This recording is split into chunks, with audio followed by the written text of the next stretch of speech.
What's your name and your nationality? My name is nombre completo. Sí.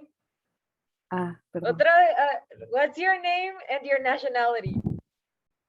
My name is Edna Cristina Parra Imperial, and I am Mexican. Do you consent to this interview? I do. Perfect. Okay. First question. What is your perspective on waste management and its impact on the environment? How did you acquire this perspective? Uh, I believe that landfills are proof that generating too much waste can be really harmful to the environment. Plastic takes years to deteriorate, causing ground pollution, and when the trash is burned, it can cause air pollution too. It is a topic that I believe that does not get talked about often enough. And it really surprises me because the environmental impact in cities is huge, but no one seems to be doing anything about it. We do recycle sometimes, but it is a very small percentage of our trash. In school, they teach us that polluting is bad, but never follow up those teachings with actions. You can really see it everywhere.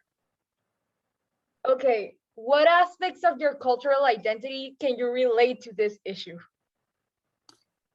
Not to promote a toxic stereotype, but I think that Mexicans are really laid back sometimes. They say like lo que será será and all of that. We don't really think about long-term consequences for our actions. We believe that if something happens, then it had to happen and God willed it that way.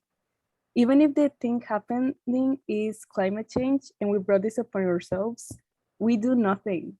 We hear all of these warnings, but eventually decide on not inconveniencing ourselves. So maybe that's why we don't care about what is happening with waste management right now. What is the impact of waste-related pollutions, like landfills and all of that, in your personal life?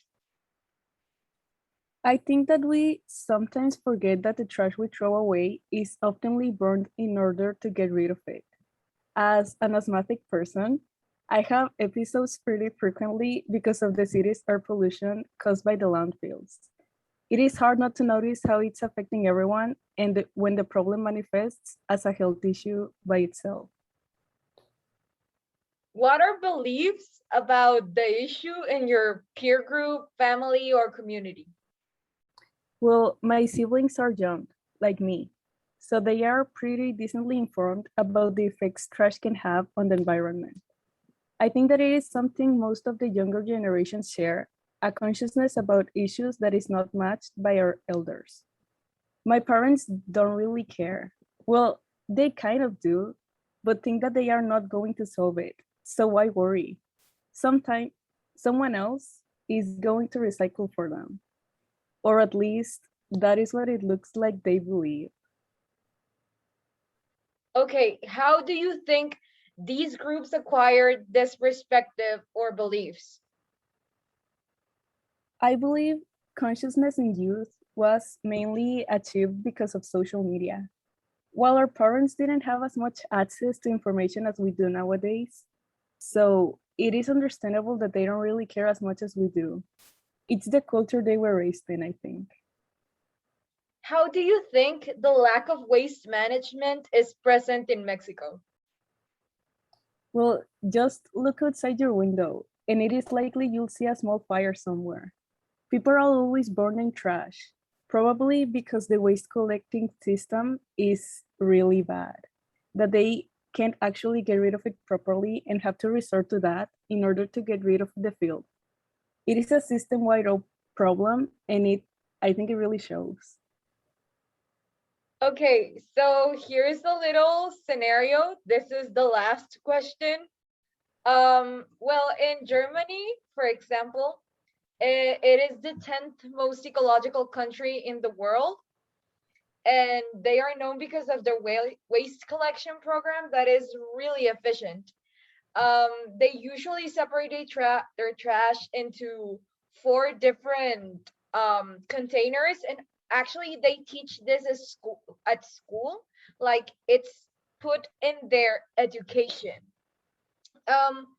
What do you think it represents about them? Like all of these actions to take care of the environment, what do you think they tell about the people of Germany?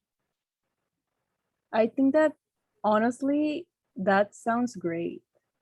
I really think that it would be awesome if we implemented some of that mentality into our own culture. It is nice how they are taught to think of the collective instead of just doing what they think it's easier for them.